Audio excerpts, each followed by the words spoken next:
ഒരു വിശ്വാസി അവന്റെ പാപങ്ങളിൽ നിന്ന് ഏറ്റവും മനോഹരമായ രൂപത്തിൽ തെറ്റുകളിൽ വിട പറഞ്ഞ് അതെല്ലാം ഉപേക്ഷിച്ചുകൊണ്ട് പശ്ചാത്താപം ചെയ്യലാണ് തൗബ. മനുഷ്യരുടെ കൂട്ടത്തിൽ ചില ആളുകളുണ്ട്, ഒന്നാമത്തെ വിഭാഗം ലം അഫ്അൽ, അവർ എന്തൊക്കെ ചെയ്താലും പറയും ഞാനൊരു തെറ്റും ചെയ്തിട്ടില്ല. അവൻ ന്യായീകരിക്കുകയാണ്, ഞാൻ ചെയ്തിട്ടില്ല എന്ന് പറയും, ചെയ്തവനാണെങ്കിലും. രണ്ടാമത്തെ വിഭാഗം പറയാറുണ്ട് ഫഅൽതു ലി അജലി കദാ, ഞാൻ സംഭവം ശരിയാണ്, ഞാൻ തെറ്റ് ചെയ്തിട്ടുണ്ട്, ഞാൻ അല്പമൊക്കെ മദ്യപിച്ചിട്ടുണ്ട്, ലഹരി എടുത്തിട്ടുണ്ട്, വേണ്ടാത്ത പലതും ഞാൻ ചെയ്തിട്ടുണ്ട്. അതൊക്കെ എന്തുകൊണ്ടാണെന്നറിയോ? അതിനൊരു കാരണമുണ്ട്. എന്നിട്ട് അത് ഇന്ന കാരണം കൊണ്ടാ ചെയ്തത്, അത് അങ്ങനെയെന്ന് ആയതുകൊണ്ടാ ചെയ്തത്, അത് ഇങ്ങനെ ആയതുകൊണ്ടാ ചെയ്തത് എന്ന് കാരണങ്ങൾ പറഞ്ഞുകൊണ്ട് അവന്റെ തെറ്റുകൾക്ക് ഒരു മൂടുപടം ഇടാൻ ശ്രമിക്കും. മൂന്നാമത്തെ ഒരു വിഭാഗമുണ്ട് ഫഅൽതു, ശരിയാണ്, ഞാനൊരു തെറ്റ് ചെയ്തിട്ടുണ്ട്, വഅസഅതു, അത് തെറ്റാണെന്ന് എനിക്ക് തോന്നിയിട്ടും അംഗീകരിച്ചിട്ടുമുണ്ട്, ഞാനത് അംഗീകരിക്കുന്നു, എനിക്ക് ന്യായീകരണമില്ല. വഖദ് അഖ്ലഅതു, പക്ഷേ ഇപ്പോൾ ഞാനത് ചെയ്യുന്നില്ല, ഞാൻ അതിൽ നിന്ന് പിന്തിരിഞ്ഞിരിക്കുന്നു. ഈ മൂന്നാമത്തെ ടീമാണ് തൗബന്റെ ആൾക്കാർ. ന്യായീകരിക്കണില്ല, തെറ്റിനെ ചെറുതായി കാണില്ല, അത് ആ കാരണം കൊണ്ടാണ് ഈ കാരണം കൊണ്ടാന്ന് പറയുന്നില്ല. എനിക്ക് സംഭവിച്ചു, എന്തൊക്കെയോ കാരണങ്ങൾ കൊണ്ട് എനിക്ക് പറ്റിപ്പോയി, പക്ഷേ ഞാനതൊന്ന് മടങ്ങി, ഞാൻ നന്നായി, ഞാൻ പശ്ചാത്തപിച്ചു, ഇനി ആ കൂട്ടുകെട്ടിലേക്ക് ഞാനില്ല, ഇനി ആ വഷളത്തിരത്തിലേക്ക് ഞാനില്ല, ഇനി ആ ബന്ധത്തിലേക്ക് ഞാനില്ല, ഇനി ആ സാമ്പത്തികമായ തട്ടിപ്പിലേക്ക് ഞാനില്ല എന്ന് പറഞ്ഞ് പശ്ചാത്തപിച്ച് തൗബയുടെ മനസ്സുമായി മടങ്ങുന്നവനായി മാറണം. ഇമാം കൽബി റഹിമഹുല്ല പറയുന്നുണ്ട് അയ്യസ്തഗ്ഫിറ ബിൽ ലിസാൻ, തൗബ എന്ന് പറഞ്ഞാൽ നീ നിന്റെ നാവ് കൊണ്ട് ഇസ്തിഗ്ഫാർ, പടച്ചോനെ എനിക്ക് പുറത്തു തരണേ എന്ന് പറയലാണ്. മാത്രം പോരാ, വയന്തമ ബിൽ ഖൽബി, നിന്റെ ഖൽബിന്റെ ഉള്ളിൽ കുറ്റബോധം വേണം, ചെയ്തതിന്റെ കുറ്റബോധം മനസ്സിൽ ഇങ്ങനെ അലയടിക്കണം. വയുംസിക ബിൽ ബദനി, ശരീരം കൊണ്ട് ഇനി ആ തെറ്റ് ചെയ്യൂല എന്ന് തീരുമാനമെടുക്കലാണ് തൗബ. അങ്ങനെ നമ്മൾ തൗബ ചെയ്തിട്ടുണ്ടോ? അല്ല ഒരു പേരിനുള്ള തൗബയാണോ?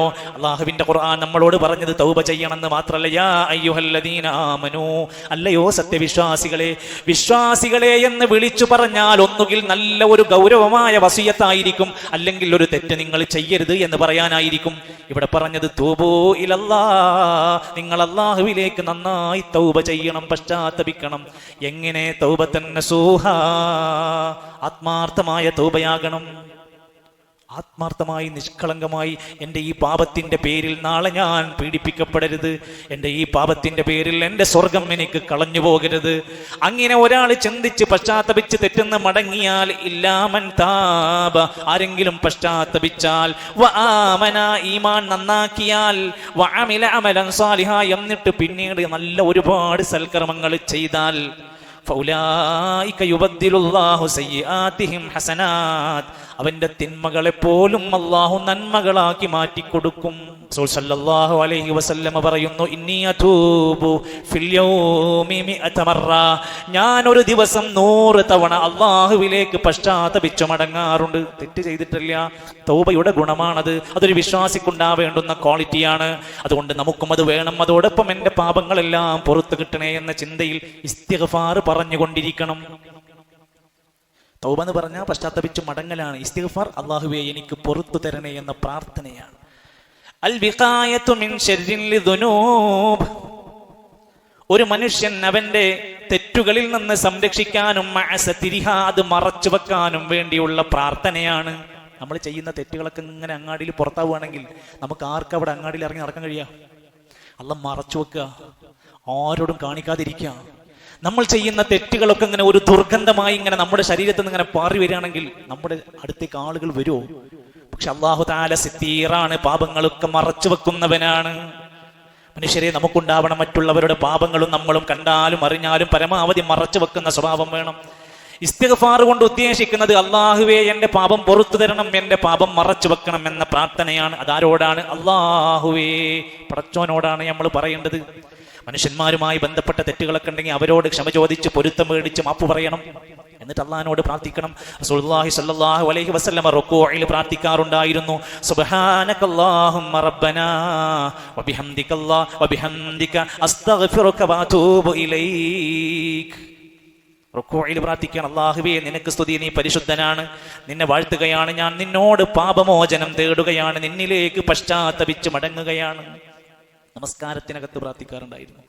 അബ്ദുല്ലാഹി ഇബ്നു ഉമർ റളിയല്ലാഹു അൻഹു പറയാണ്, നബി തങ്ങൾ ഒരു സദസ്സിൽ പോയി ഇരുന്നാൽ നബിതങ്ങൾ സ്വർഗമുണ്ടെന്ന സന്തോഷ വാർത്ത അറിയിക്കപ്പെട്ട ആദ്യമായി സ്വർഗത്തിലെത്തുന്ന നേതാവിന്റെ ഗുണം പറയാണ്. ഒരു സദസ്സിൽ പോയി ഇരുന്നാൽ പോലും അവിടുന്ന് ചിലപ്പോൾ 100-ലധികം തവണ പറയാറുണ്ട്, റബ്ബി ഗ്ഫിർലി വതുബ് അലയ്യ ഇന്നക അൻതത് തവ്വാബുർ റഹീം. എനിക്ക് പുറത്തിറങ്ങണേ എന്നുള്ള പ്രാർത്ഥനയാണ് അവിടുന്ന് ഒരു സദസ്സിൽ ഇങ്ങനെ പോയി ഇരിക്കുമ്പോൾ ആ സമയത്തൊക്കെ പറയാറുണ്ട്. സ്വന്തത്തിന് വേണ്ടി മാത്രമല്ല, മറ്റുള്ളവർക്ക് പുറത്തു കിട്ടാൻ വരെ പ്രാർത്ഥിക്കാറുണ്ട്. അല്ലാഹുമ്മ ഗ്ഫിർ ലിൽ മുഅ്മിനീന വൽ മുഅ്മിനാത്ത്, എല്ലാ മുഅ്മിനീങ്ങൾക്കും എല്ലാ മുഅ്മിനാത്തുകൾക്കും പുറത്തു കൊടുക്കണേ എന്ന് നമ്മൾ പ്രാർത്ഥിച്ചാൽ, ലോകത്തിൽ നിന്നുള്ള കോടിക്കണക്കിന് മുഅ്മിനീങ്ങൾക്ക് വേണ്ടിയാണ് നമ്മൾ പ്രാർത്ഥിക്കുന്നതെങ്കിൽ അതിന്റെ നന്മകളെല്ലാം നമുക്ക് ഒറ്റവാചകത്തിൽ നിന്ന് കിട്ടുമെന്നർത്ഥം. എന്ന് മാത്രമല്ല, നബിതങ്ങളോട് അങ്ങേയറ്റം ഉപദ്രവം ചെയ്തു. ശരീരത്തിന്റെ പല ഭാഗങ്ങളിൽ അവർ മർദ്ദനങ്ങൾ ഏൽപ്പിച്ചു.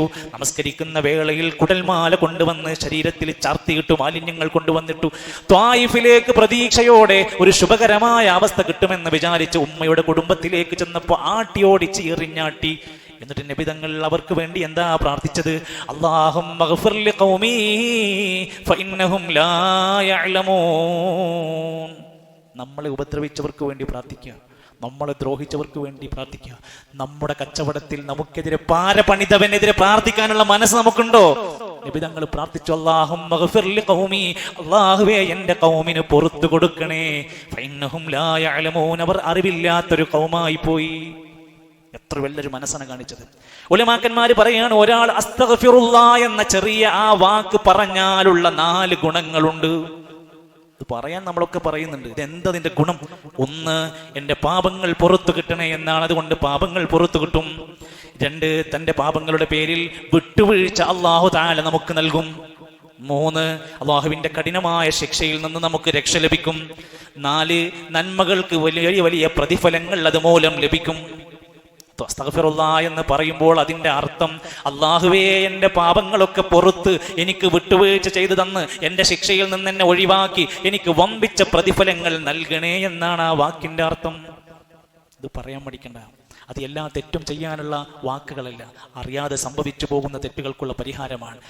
വല്ലദീന ഇദാ ഫഅലൂ ഫാഹിശതൻ ഔ ളലമൂ അൻഫുസഹും, ആരെങ്കിലും സ്വന്തത്തോട് വല്ല അക്രമം ചെയ്തു, ഏതെങ്കിലും പാപത്തിൽ ചെന്ന് വീണു, മ്ലേച്ഛമായ മലിനമായ വല്ല പാപത്തിലും ഒരാൾ ചെന്ന് പെട്ടാൽ, ആളുകൾ അറിയുമോ, ജനങ്ങൾ എന്ത് വിചാരിക്കും, മറ്റുള്ളവൻ എന്ത് വിചാരിക്കുന്നതിലപ്പുറത്ത് അള്ളാഹിനെ കുറിച്ച് അവൻ ഇങ്ങനെ ആലോചിച്ചു. ഇതൊക്കെ പടച്ചോന്റെ കോടതിയിലെത്തി എന്താ ഞാൻ ഈ തെറ്റ് ചെയ്തതിന്റെ പേരിൽ എന്റെ നാളത്തെ വിചാരണ എന്താകും? ഇത് ചിന്തിച്ചിട്ട് ഫസ്തഗ്ഫറൂ ലിദുനൂബിഹിം, അവർ അവരുടെ പാപങ്ങൾക്ക് വേണ്ടി പാപമോചനം തേടിയാൽ, വമൻ യഗ്ഫിറുദ്ദുനൂബ ഇല്ലല്ലാഹ്, അല്ലാഹയല്ലാതെ ആരുണ്ട് പാപം പുറത്തു കൊടുക്കാൻ? എത്ര വലിയ പാപം ചെയ്തവനും നിരാശപ്പെടേണ്ട, പടച്ചോൻ പുറത്തിരുന്നുള്ള തികഞ്ഞ വിശ്വാസം ഈ ഖുതുബയിൽ വന്നിരിക്കുന്ന എൻ്റെ പ്രിയപ്പെട്ടവർ, ഒരുപക്ഷെ ഈ പള്ളിയിൽ നിന്ന് ആദ്യം വന്ന എൻ്റെ പ്രിയപ്പെട്ട സഹോദരങ്ങൾ ഉണ്ടാകും. ഒരു നിരാശയും വേണ്ട. ചെയ്തു കൂട്ടിയ പാപങ്ങളുടെ കൂമ്പാരങ്ങളെ കുറിച്ചോർത്ത് നിന്റെ മനസ്സിൽ സങ്കടം വേണം, വിഷമങ്ങൾ വേണം, പക്ഷെ നിരാശപ്പെടരുത്. എനിക്കൊന്നും ഇനി നന്നാകാൻ പറ്റില്ലെന്ന് തോന്നരുത്. ലാ തഖ്നതു മിർ റഹ്മത്തില്ലാഹ്, അല്ലാഹുവിന്റെ റഹ്മത്തിൽ നീ, കാരുണ്യത്തിൽ നിരാശനാകല്ലേ. ഇന്നല്ലാഹ യഗ്ഫിറുദ്ദുനൂബ ജമീആ, അല്ലാഹു പുറത്തുതരും, അല്ലാഹു പൊറുക്കാൻ സന്നദ്ധനാണ്. എന്നിട്ട് അല്ലാഹു തആല പറയാണ്, വമൻ യഗ്ഫിറുദ്ദുനൂബ ഇല്ലല്ലാഹ്, അല്ലാഹുവല്ലാതെ ആര് പാപം പുറത്തു തരും? പക്ഷെ ഒരു നിബന്ധന, വലം യുസിറു അലാ മാ ഫഅലു വഹും യഅലമൂൻ, അറിഞ്ഞുകൊണ്ട് അതേ പാപത്തിൽ ഉറച്ചു നിൽക്കാത്തവരായിരിക്കുകയും വേണം. തെറ്റിങ്ങനെ ചെയ്യാ, പാപങ്ങൾക്ക് ഇങ്ങനെ തൗബ ഇങ്ങനെ ചെയ്യാൻ നടക്കൂല.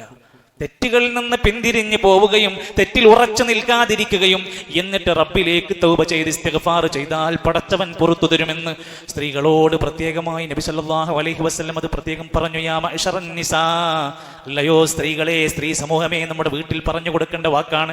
സ്ത്രീകളെ, തസദ്ദഖ്ന, നന്നായി സ്വതക്ക ചെയ്തോളൂ. വഅക്തിർന മിനൽ ഇസ്തിഗ്ഫാരി, നിങ്ങൾ സാധാരണയിൽ കവിഞ്ഞ ഇസ്തിഗ്ഫാർ അധികരിപ്പിച്ചോളൂ. നരകത്തിൽ ഏറ്റവും കൂടുതൽ ഞാൻ കണ്ടിരിക്കുന്നത് സ്ത്രീ ജനവിഭാഗത്തെയാണ്. ഇസ്തിഗ്ഫാർ അധികരിപ്പിക്കാൻ സ്ത്രീകളോട് പ്രത്യേകമായി നബി സല്ലല്ലാഹു അലൈഹി വസല്ലം പറയാം. മറ്റൊരു ഹദീസിൽ പറയാണ്, ഇതിന്റെ നേട്ടം, ഈ ഒരു വാക്ക്, പടച്ചറപ്പിലേക്ക് പുറത്തു തരണേ എന്ന വാക്ക്, മല്ലസിമൽ ഇസ്തിഗ്ഫാർ, ആരെങ്കിലും ഇസ്തിഗ്ഫാർ ഇങ്ങനെ പതിവാക്കിയാൽ ജഅലല്ലാഹു ലഹു മിൻ കുല്ലി ഹമ്മിൻ ഫറജ, അവന്റെ ഏതേത് പ്രയാസങ്ങളിൽ നിന്നും അല്ലാഹു ഒരു പരിഹാരം ഉണ്ടാക്കി കൊടുക്കും. പ്രയാസപ്പെട്ടിരിക്കുന്നവന്റെ വിഷമം മാറ്റി കൊടുക്കും ഇസ്തിഗ്ഫാർ ഉണ്ടെങ്കിൽ. വമിൻ കുല്ലി ദീഖിൻ മഖ്റജാ, ഇടുക്കത്തിൽ നിന്നൊരു പരിഹാരം അല്ലാഹു അവന് കൊടുക്കും. തീരാത്ത പ്രശ്നങ്ങൾക്കൊരു തുറവി പടച്ചോട്ട് കൊടുക്കും ഇസ്തിഗ്ഫാർ ഉണ്ടെങ്കിൽ. അടുത്തത് വറസഖഹു മിൻ ഹൈസു ലാ യഹ്തസിബ്, പ്രതീക്ഷിക്കാത്ത വഴിയിൽ പടച്ചവൻ അവന് റിസ്ക് ഇങ്ങനെ കൊടുത്തോണ്ടിരിക്കും. എന്തേ വേണ്ടുള്ളൂ? അസ്തഗ്ഫിറുല്ലാഹ് എന്ന പ്രയോഗത്തിന് വർധനമുണ്ടായാൽ മതി. സുഹൃത്തുക്കളെ, ആരോടാണ് നമ്മുടെ പാപം പൊറുക്കാൻ പ്രാർത്ഥിക്കേണ്ടത്? അള്ളാഹുവിനോട് മാത്രമാണ് നമ്മുടെ പാപങ്ങൾ പൊറുക്കാൻ ആവശ്യപ്പെടേണ്ടത്. പക്ഷേ ഖേദകരമെന്ന് പറയട്ടെ, വിശുദ്ധ റമദാനിന്റെ 17ാമത്തെ ദിനത്തിൽ നമ്മുടെ നാടുകളിൽ അതാ കാത്തിരിക്കുകയാണ്. അവർക്ക് സങ്കടങ്ങൾ പറയണം. ആരോട്? ബദരീങ്ങളെ, പാപം പൊറുക്കണം, ബദരീങ്ങളെ ഞങ്ങളെ സഹായിക്കണം, ഞങ്ങളുടെ രോഗങ്ങൾ മാറ്റിത്തരണം എന്നൊക്കെ കൃത്യമായി പേര് വിളിച്ചുകൊണ്ട് മാലയിലൂടെ, മൗലീദുകളിലൂടെ, പാട്ടുകളിലൂടെ ഈണത്തിൽ അവരിങ്ങനെ പാടിക്കൊണ്ടിരിക്കുകയാണ്. ലാ ഇലാഹ ഇല്ലല്ലാഹു, ലാ ഇലാഹ ഇല്ലല്ലാഹ്, ലാ ഇലാഹ ഇല്ലല്ലാഹ് മുഹമ്മദുർ റസൂലുള്ളാഹ്. നല്ല വാക്കുകളായിരുന്നു. അടുത്തത് ദണ്ണമ്പ ബാബാസൂരിയും മറ്റുള്ള ദീനമടങ്കലും ബദരീങ്ങളെ ബറക്കത്തിനാൽ ശിഫയാക്കണം യാ റബ്ബനാ. ബദരീങ്ങളെ ബറക്കത്തോട് ഞങ്ങളെ രക്ഷപ്പെടുത്തി തരണം. സമാനമായ മറ്റൊരുപാട് പ്രാർത്ഥനകൾ നമുക്ക് കാണാൻ സാധിക്കും. എല്ലാം ഞങ്ങളെ മരണത്തിന്റെ വേദനയിൽ നിന്ന് ലഘൂകരിച്ച് തന്നെ ബദരീങ്ങളെ ബറക്കത്തോണ്ട് എന്ന് പറഞ്ഞ സഹോദരങ്ങളെ, നബി സല്ലല്ലാഹു അലൈഹി വസല്ലം ബദറിന്റെ സമയത്ത് പ്രാർത്ഥിച്ച രംഗം കാണാൻ സാധിക്കും. ഇബ്രാഹിം നബിന്റെ ബറക്കത്തോണ്ട് മാറ്റി തരുന്നില്ല. അവിടുന്ന് പ്രാർത്ഥിക്കുന്നത്, അല്ലാഹുവേ ഞങ്ങൾ ഈ ഹക്കിന്റെ മാർഗത്തിലാണ്, ഞങ്ങളെ സഹായിക്കണേ. ഇനി ബദറിൽ പങ്കെടുത്തവർ ആരുടെയെങ്കിലും ബറക്കത്തോണ്ടോ ഹക്ക് കൊണ്ടോ ജാഹ് കൊണ്ടാണോ പ്രാർത്ഥിച്ചത്? ഇത് തസ്തഗീസൂന റബ്ബക്കും, സൂറത്തു അൻഫാലിന്റെ 9ാമത്തെ ആയത്ത്. നിങ്ങൾ അല്ലാഹുവിനോട് ഇസ്തിഗാസ ചെയ്ത് പ്രാർത്ഥിച്ചപ്പോൾ, റബ്ബിനോട് പ്രാർത്ഥിച്ചപ്പോൾ, ഫസ്തജാബ ലക്കും, നിങ്ങളുടെ പ്രാർത്ഥനയ്ക്ക് ഉത്തരം നൽകി. ആയിരക്കണക്കിന് മലക്കുകളെ ഇറക്കി സഹായിച്ചിട്ടുണ്ട്. അവരെന്താ പ്രാർത്ഥിച്ചത്? നബിന്റെ ഹക്ക് ജാഹ് ബർക്കത്തോണ്ട് ബദറിൽ ഞങ്ങളെ സഹായിക്കണേ എന്നല്ല. വിശുദ്ധ ഖുർആനിൽ 165 ഇസ്തിഗാസകളുണ്ട്. പ്രാർത്ഥനയ്ക്ക് സഹായം ചോദിച്ചുകൊണ്ട് ദുആ ചെയ്ത പ്രാർത്ഥനയുണ്ട്. എല്ലാം അല്ലാഹുമ്മ എന്നാണ്, റബ്ബന എന്നാണ്, റബ്ബി എന്നാണ്. അപ്പോ ഈ വിഷയത്തിൽ നമ്മൾ എത്ര ശ്രദ്ധിക്കേണ്ടതുണ്ട്. അള്ളാഹുവിനോട് മാത്രം പ്രാർത്ഥിക്കുക. മനമൊരുക്കി പ്രാർത്ഥനയ്ക്ക് ഉത്തരം കിട്ടുന്ന വേളകൾ ഉപയോഗപ്പെടുത്തുക. അള്ളാഹുവിനോട് മാത്രം എന്നത് അള്ളാഹുവിന്റെ റസൂൽ കരീം സല്ലല്ലാഹു അലൈഹി വസല്ലം ബദറിന്റെ നേതാവാണ്. ആ നേതാവിനോട് പറഞ്ഞു, ഖുർആൻ കാണാം, കുൽ നബിയെ പ്രഖ്യാപിക്കണം, ഇന്നമാ അദ്ഉ റബ്ബി, ഞാൻ എൻ്റെ റബ്ബിനോട് മാത്രമേ പ്രാർത്ഥിക്കുകയുള്ളൂ. വലാ ഉശ്രികു ബിഹി അഹദാ, ഞാൻ ഒരാളോടും പങ്കു ചേർക്കൂല. ബദരീങ്ങളെ നേതാവാണ് പ്രഖ്യാപിച്ചത്. ഞാൻ അള്ളാഹിനോട് മാത്രമേ പ്രാർത്ഥിക്കുകയുള്ളൂ, ഞാൻ ഒരാളോടും പങ്കു ചേർക്കൂല. പട്ടിണി കിടന്ന് റമദാനിന്റെ പകലിൽ ശത്രുക്കളുമായി പോരടിച്ച് മരിച്ചവരെ കുറിച്ച് ഓർത്ത് നമ്മുടെ നാട്ടിൽ നല്ല പോത്തിറച്ചി നെയ്ച്ചോറ് വിതരണം ചെയ്തിട്ടാ സ്നേഹം കാണിക്കുന്നത്. അള്ളാഹുവിനോട് മാത്രം പ്രാർത്ഥിക്കാൻ വേണ്ടി യുദ്ധം ചെയ്ത് മരണപ്പെട്ടവരെ കുറിച്ചോർത്ത് അവരോട് തന്നെ പ്രാർത്ഥനവും രോഗങ്ങൾ മാറാനും എല്ലാത്തിനുമുള്ള പരിഹാരത്തിന് വേണ്ടി തേടിക്കൊണ്ടിരിക്കുന്ന വിവരമില്ലാത്ത ജനസമൂഹത്തിൽ നിന്ന് എൻ്റെ പ്രിയപ്പെട്ടവരെ, ഇതൊരു പ്രാസ്ഥാനിക പ്രശ്നമല്ല, നമ്മുടെ ഈമാനിന്റെ പ്രശ്നമാണ്, നമ്മുടെ അഖീദയുടെ പ്രശ്നമാണ്, നമ്മുടെ പരലോകം തീരുമാനിക്കപ്പെടുന്ന പ്രശ്നമാണ്. ഇസ്ലാമിന്റെ ആദർശത്തിന്റെ കടക്കൽ കത്തിവെച്ച പ്രയോഗമാണ് മറ്റുള്ളവരെ വിളിച്ച് സഹായം തേടി പ്രാർത്ഥിക്കുക എന്നത്. അതിവിടെ നടന്നുകൊണ്ടിരിക്കുന്നു. ഗൗരവമായി ഈ റമദാനിൽ നമ്മൾ ചിന്തിക്കുക. ധാരാളമായി സ്വതക്കകൾ അധികരിപ്പിക്കുക. ദിക്റുകളുടെ മഹത്വം മനസ്സിലാക്കി ദിക്റുകൾ കൃത്യമായി കൊണ്ട് ഉപയോഗപ്പെടുത്തുക. നമ്മുടെ തുലാസിൽ കനം കൂടുന്ന അമലാണ്. നമ്മുടെ ജീവിതത്തിൽ ബറക്കത്ത് അധികരിപ്പിക്കപ്പെടുന്നത്, മനസ്സിന് സമാധാനം നൽകുന്നത്. ഉലമാക്കന്മാർ 17ലേറെ ഗുണങ്ങളാണ് ദിക്റുകൾക്ക് നൽകിയിരിക്കുന്നത്. എത്ര വലിയ സ്ഥാനം എന്നറിയൂ. ഒരാൾക്കും പണം ചെലവില്ലാതെ, വാഹനമെടുത്ത് എണ്ണ അടിച്ചു പോകേണ്ടതില്ലാതെ, ഒഴിഞ്ഞിരിക്കുന്ന വേളയിൽ ജോലിക്ക് പോലും തടസ്സമില്ല, ജോലിന്റെ ഇടയിൽ വരെ നടക്കാൻ പറ്റുന്ന, സുബ്ഹാനല്ലാഹ്, അൽഹംദുലില്ലാ, ലാ ഇലാഹ ഇല്ലല്ലാഹ്, ലാ ഹൗല വലാ ഖുവത ഇല്ലാ ബില്ലാഹ്, സുബ്ഹാനല്ലാഹി വബിഹംദി, സുബ്ഹാനല്ലാഹിൽ അദീം. എത്ര ലളിതമാണ്. അതുകൊണ്ട് ധാരാളം നന്മകൾ ഒന്നൊന്നും വിട്ടുപോകാതെ സ്വലാത്തുകൾ വരെ, ഒരു സ്വലാത്ത് നമ്മുടെ ജീവിതത്തിൽ ചൊല്ലിയ 10 അനുഗ്രഹങ്ങളാണ് പടച്ച റബ്ബ് തരാന്ന് പറഞ്ഞിരിക്കുന്നത്. ഇന്ന് വെള്ളിയാഴ്ചയാണ്. ഇന്ന് പ്രത്യേകിച്ചും ധാരാളമായി സ്വലാത്തുകൾ അധികരിപ്പിക്കുക. അല്ലാഹു സുബ്ഹാനഹു വ തആല അവന്റെ ഏകത്വത്തെ ഉറക്കെ പ്രഖ്യാപിക്കുന്ന, അള്ളാഹുവിനോട് മാത്രം പ്രാർത്ഥിക്കുന്ന, ഇസ്ലാമിന്റെ കണിശമായ വിശ്വാസ ആചാരങ്ങളെ അതുപോലെ പാലിക്കുന്ന ഒരു നല്ല ജനവിഭാഗമായി, നല്ല മുഅ്മിനീങ്ങളാക്കി അള്ളാഹു നമ്മെ എല്ലാം മാറ്റി അനുഗ്രഹിക്കുമാറാകട്ടെ.